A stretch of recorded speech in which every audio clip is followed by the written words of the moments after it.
ಕಿರುತೆರೆ ನಟರಿಗೆ ಮಚ್ಚು ತಂದಂತಹ ಸಂಕಷ್ಟ.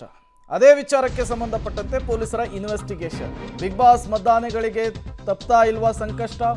ಮಚ್ಚನ್ನ ಹಿಡಿದು ರಜತ್ ವಿನಯ್ ರೀಲ್ಸ್ ಮಾಡಿರುವಂತಹ ಪ್ರಕರಣ.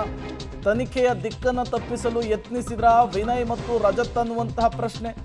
ರೀಲ್ಸ್ಗೆ ಬಳಸಿದಂತಹ ಮಚ್ಚು ಪೊಲೀಸರಿಗೆ ಒಪ್ಪಿಸ್ತಾ ಇಲ್ಲ ರಜತ್ ಮತ್ತು ವಿನಯ್. ಅಸಲಿ ಮಚ್ಚಿಗೂ ಫೈಬರ್ ಮಚ್ಚಿಗೂ ತುಂಬಾನೇ ಡಿಫರೆನ್ಸ್ ಇದೆ.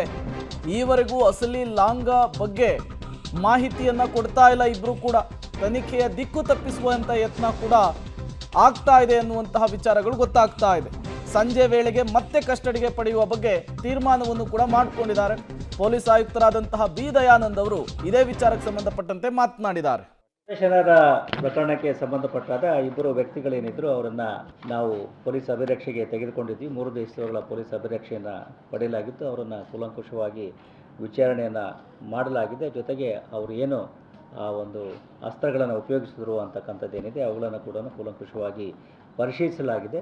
ಬಟ್ ಅವರು ಕೊಟ್ಟಿರ್ತಕ್ಕಂಥ ಅಥವಾ ಅವರು ಪ್ರೊಡ್ಯೂಸ್ ಮಾಡಿರ್ತಕ್ಕಂತಹ ಅಸ್ತ್ರಗಳೇನಿದೆ ಅವು ಆ ವಿಡಿಯೋದಲ್ಲಿ ಇರ್ತಕ್ಕಂಥ ಅಸ್ತ್ರಗಳಿಗೆ ಪೂರಕವಾಗಿಲ್ಲದೆ ಇರೋದು ಕಂಡುಬಂದಿದೆ. ಜೊತೆಗೆ ಅವರೇನು ಸ್ಟುಡಿಯೋದಲ್ಲಿ ಈ ಒಂದು ಚಿತ್ರೀಕರಣ ಮಾಡಿದ್ವಿ ಅಂತ ಹೇಳಿದ್ರು ಅಥವಾ ಸ್ಟುಡಿಯೋ ಮುಂದ್ಗಡೆ ಮಾಡಿದ್ವಿ ಅಂತ ಹೇಳಿದ್ರು, ಆ ಸ್ಟುಡಿಯೋದ ಒಂದು ಪರಿಶೀಲನೆಯನ್ನು ಕೂಡ ಮಾಡಲಾಗಿದೆ. ಇದುವರೆಗೆ ಆ ವಿಡಿಯೋದಲ್ಲಿ ಇರ್ತಕ್ಕಂತಹ ಏನು ಅಸ್ತ್ರಗಳಿದ್ದಾವೆ ಅದಕ್ಕೆ ಪೂರಕವಾಗಿ ಅಥವಾ ಅದಕ್ಕೆ ಹೋಲಿಕೆ ಆಗ್ತಕ್ಕಂಥ ಅಸ್ತ್ರಗಳು ನಮಗೆ ಸಿಕ್ಕಿಲ್ಲ. ಹೀಗಾಗಿ ಅವರು ನಮ್ಮ ತನಿಖೆಯನ್ನು ಮಿಸ್ಲೀಡ್ ಮಾಡಿರ್ತಕ್ಕಂಥ ಇದು ಕಂಡು ಬಂದಿರೋದ್ರಿಂದ ಅವ್ರ ಮೇಲೆ ಡಿಸ್ಟ್ರಕ್ಷನ್ ಆಫ್ ಎವಿಡೆನ್ಸಿ ಕೂಡ ನಾವು ಅಂಶಗಳನ್ನು ಅದರಲ್ಲಿ ಅಳವಡಿಸ್ಕೊಳ್ತಾ ಇದ್ದೀವಿ.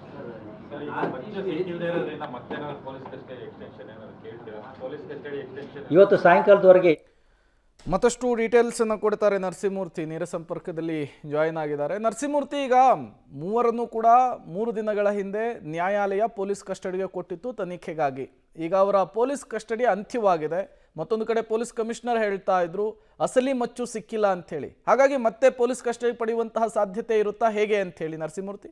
ಪ್ರೇಮ, ಬಿಗ್ ಬಾಸ್ ಮಾಜಿ ಸ್ಪರ್ಧಿಗಳಾದಂತಹ ರಜತ್ ಹಾಗೆ ವಿನಯ್ ಈ ಇಬ್ಬರನ್ನು ಕೂಡ ಒಂದು ಒರಿಜಿನಲ್ ಮಚ್ನಲ್ಲಿ ಅವರು ರೀಲ್ಸ್ ಅನ್ನ ಮಾಡಿದ್ರು. ಅದನ್ನು ಸೋಷಿಯಲ್ ಮೀಡಿಯಾಗೆ ಹಾಕಿದ ಪ್ರಕರಣ ಸಂಬಂಧ ಅರೆಸ್ಟ್ ಮಾಡಲಾಗಿತ್ತು. ಮತ್ತೆ ಆ ಒರಿಜಿನಲ್ ಮಚ್ಚೇನಿತ್ತು ಅದನ್ನ ಸೀಸ್ ಮಾಡಬೇಕಿದೆ. ಹೀಗಾಗಿ ಪೊಲೀಸ್ ಕಸ್ಟಡಿಗೆ ಕೊಡಬೇಕು ಅನ್ನೋ ಮಟ್ಟಿಗೆ ಪೊಲೀಸರು ಮನವಿಯನ್ನ ಮಾಡಿಕೊಂಡಂತಹ ಹಿನ್ನೆಲೆಯಲ್ಲಿ 3 ದಿನಗಳ ಕಾಲ ಪೊಲೀಸ್ ಕಸ್ಟಡಿಗೆ ನೀಡಲಾಗಿತ್ತು. ಇವತ್ತು ಅವರ ಪೊಲೀಸ್ ಕಸ್ಟಡಿಯ ಅವಧಿ ಅಂತ್ಯವಾಗಲಿದೆ. ಸಂಜೆ 4 ಗಂಟೆ ವೇಳೆಗೆ ಈ ಇಬ್ಬರನ್ನ ಕೂಡ ಮಾನ್ಯ ನ್ಯಾಯಾಧೀಶರ ಮುಂದೆ ಹಾಜರುಪಡಿಸಬೇಕು. ಆದ್ರೆ ಇಲ್ಲಿ ವಿಚಾರ ಏನಂತ ಹೇಳಿದ್ರೆ, ಪೊಲೀಸರು ಯಾವ ಕಾರಣಕ್ಕಾಗಿ ಇವರನ್ನ ಕಸ್ಟಡಿಗೆ ಪಡೆದುಕೊಂಡಿದ್ರು ಆ ವಸ್ತುವನ್ನ ಇನ್ನೂ ಕೂಡ ಸೀಸ್ ಮಾಡೋದಕ್ಕೆ ಸಾಧ್ಯವಾಗಿಲ್ಲ. ಇವರು ರೀಲ್ಸ್ ನಲ್ಲಿ ಬಳಸಿದಂತಹ ಆ ಒಂದು ಒರಿಜಿನಲ್ ಲಾಂಗ್ ಏನಿತ್ತು ಅದನ್ನ ಇಬ್ರು ಕೂಡ ಇನ್ನೂ ಕೊಟ್ಟಿಲ್ಲ, ಅದನ್ನ ಸೀಸ್ ಮಾಡೋದಕ್ಕೆ ಸಾಧ್ಯವಾಗಿಲ್ಲ. ಹೀಗಾಗಿ ಪೊಲೀಸರ ದಿಕ್ಕು ತಪ್ಪಿಸುವ ಕೆಲಸವನ್ನ, ತನಿಖೆಯ ಹಾದಿ ತಪ್ಪಿಸುವ ಕೆಲಸವನ್ನ ಆರೋಪಿಗಳು ಮಾಡಿದ್ದಾರೆ. ಹೀಗಾಗಿ ಹೆಚ್ಚುವರಿ ಸೆಕ್ಷನ್ ನಡಿ ಇದೀಗ ಪ್ರಕರಣವನ್ನ ಕೂಡ ಮಾಡ್ಕೊಂಡಿದೀವಿ ಅನ್ನೋ ಅಭಿಪ್ರಾಯವನ್ನ ಇದೀಗ ಪೊಲೀಸ್ ಕಮಿಷನರ್ ಅವರು ವ್ಯಕ್ತಪಡಿಸಿದ್ರು. ಅದ್ರ ಜೊತೆಗೆ ಇದೀಗ ತನಿಖಾಧಿಕಾರಿಗಳು ಮತ್ತೆ 1-2 ದಿನ ಪೊಲೀಸ್ ಕಸ್ಟಡಿಗೆ ಕೇಳುವಂತಹ ಸಾಧ್ಯತೆ ಇದೆ. ಯಾಕಂತ ಹೇಳಿದ್ರೆ ಸೋಷಿಯಲ್ ಮೀಡಿಯಾದಲ್ಲಿ ವೈರಲ್ ಆಗಿದ್ದಂತಹ ಮಚ್ಚೇನಿತ್ತು ಅದನ್ನ ಇವರು ಇನ್ನೂ ಕೂಡ ಹ್ಯಾಂಡ್ ಓವರ್ ಮಾಡಿಲ್ಲ.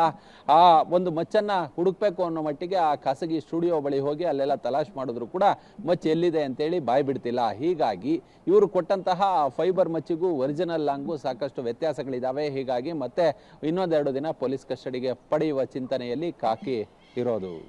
ಓಕೆ, ಥ್ಯಾಂಕ್ ಯು ನರಸಿಂಹಮೂರ್ತಿ ತಮ್ಮೆಲ್ಲ ಮಾಹಿತಿಗಾಗಿ.